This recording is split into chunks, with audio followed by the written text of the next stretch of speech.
Assalamualaikum. Hai sahabat kompas.com. Yang puasa masih lancar kan?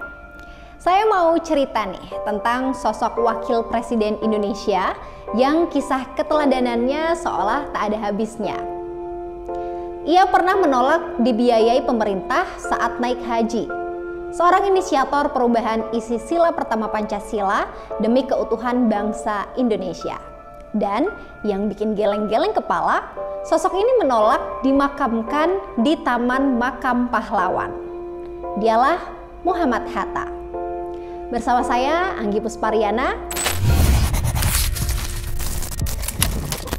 Jadi, gini ceritanya. Muhammad Hatta, atau yang biasa dipanggil dengan Bung Hatta, adalah pria kelahiran Bukit Tinggi 12 Agustus 1902. Jauh sebelum orang-orang mengenalnya dengan sebutan Hatta, ia sebenarnya memiliki nama asli Muhammad Attar.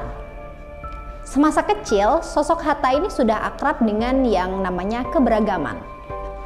Ayah Hatta adalah Muhammad Jamil, seorang keturunan ulama Naqsyabandiyah di Payakumbuh, Sumatera Barat. Sementara ibunya adalah Siti Saleha yang merupakan keturunan seorang pedagang kaya di Bukit Tinggi. Perbedaan latar belakang keluarga besar inilah yang turut serta membentuk karakter Hatta yang religius, disiplin, taat, serta mempunyai jiwa usaha yang tinggi. Ketaatan Hatta dalam menjalankan ibadah ini ternyata diakui sekretaris pribadinya, I Wangsa Wijaya. Menurut Wangsa, Bung Hatta ini tak pernah meninggalkan sholat 5 waktu dan puasa, meskipun sedang dalam perjalanan dinas. Tak hanya religius, Hatta juga tumbuh sebagai sosok yang berintegritas. Hatta pernah menolak ketika disodori amplop sebagai uang saku setelah ia dan rombongan tiba di Papua. Kata Bung Hatta, itu uang rakyat, saya tidak mau terima. Dari situ, ia lalu meminta sesprinya untuk menyerahkan uang itu kembali ke masyarakat, yang akhirnya diserahkan pada pemuka masyarakat di Digul. 20 Agustus 1952, Bung Hatta berangkat dari Bandara Kemayoran menuju Mekah untuk menjalankan ibadah haji. Keberangkatan haji Bung Hatta ini diiringi masyarakat yang hadir di sana.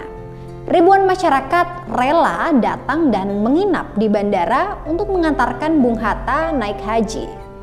Tapi bukan sekedar itu ceritanya. Presiden Soekarno sempat menawarkan agar Bung Hatta dan keluarga menggunakan pesawat dengan biaya pemerintah saat ke Mekah. Namun, bisa kalian tebak? Ya, tawaran itu tentu ditolak sama Bung Hatta. Ia menegaskan tetap akan berangkat haji dengan menjadi status orang biasa saja, bukan karena dia wakil presiden. Selain itu, seluruh biaya haji Bung Hatta ini juga murni dari kantong pribadi hasil penjualan buku yang ditulis dan terbit di Belanda. Meski tawaran naik haji dibiayai pemerintah ditolak Hatta, tetap saja pemerintah meminta Hatta sekalian melakukan beberapa kunjungan resmi di Arab Saudi yang mewakili Indonesia. Namun bukan kunjungan politik, hanya untuk jalin persahabatan saja. Karena berhubungan dengan negara, alhasil Bung Hatta pun menyetujuinya. Sebagai seorang proklamator, Bung Hatta tentu saja mempunyai andil yang besar dalam pembentukan NKRI ini. Salah satunya ketika Panitia 9 merumuskan maksud dan tujuan Indonesia Merdeka yang disebut sebagai Piagam Jakarta. Kalian tahu dong kalau sebelum diubah jadi Ketuhanan Yang Maha Esa, sila pertama ini isinya bukan seperti yang saat ini. Jadi, dalam Piagam Jakarta, sila pertama berisi ketuhanan dengan kewajiban menjalankan syariat Islam bagi pemeluk-pemeluknya. Karena itu, dalam perjalanannya sila tersebut menuai protes dari wakil-wakil umat Protestan dan Katolik, terutama di Indonesia bagian timur. Bahkan, tepat setelah proklamasi kemerdekaan dilaksanakan, ada kabar kalau rakyat Kristen di wilayah Indonesia Timur akan menolak bergabung dengan Republik Indonesia jika kata-kata syariat Islam masih dicantumkan dalam Piagam Jakarta. Karena hal itu, Muhammad Hatta memprakarsai perubahan rumusan sila pertama dengan mengumpulkan wakil golongan Islam lainnya untuk membahas persoalan itu.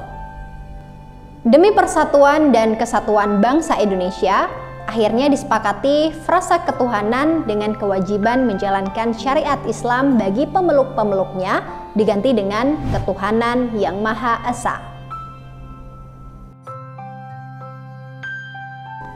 Menjelang akhir hayatnya, Bung Hatta tak berhenti memberikan teladan bagi masyarakat Indonesia.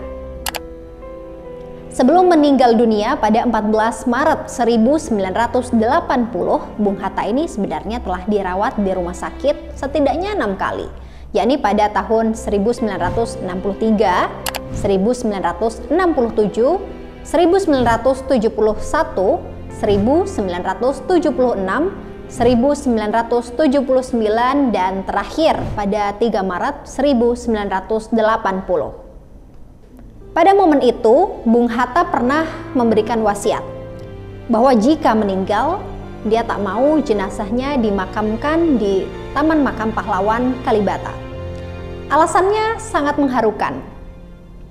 Bung Hatta bilang, dia ingin dikuburkan di tempat kuburan rakyat biasa yang nasibnya diperjuangkan seumur hidupnya. Sebenarnya, Bung Hatta berwasiat ingin dimakamkan di TPU Karet, Jakarta Pusat.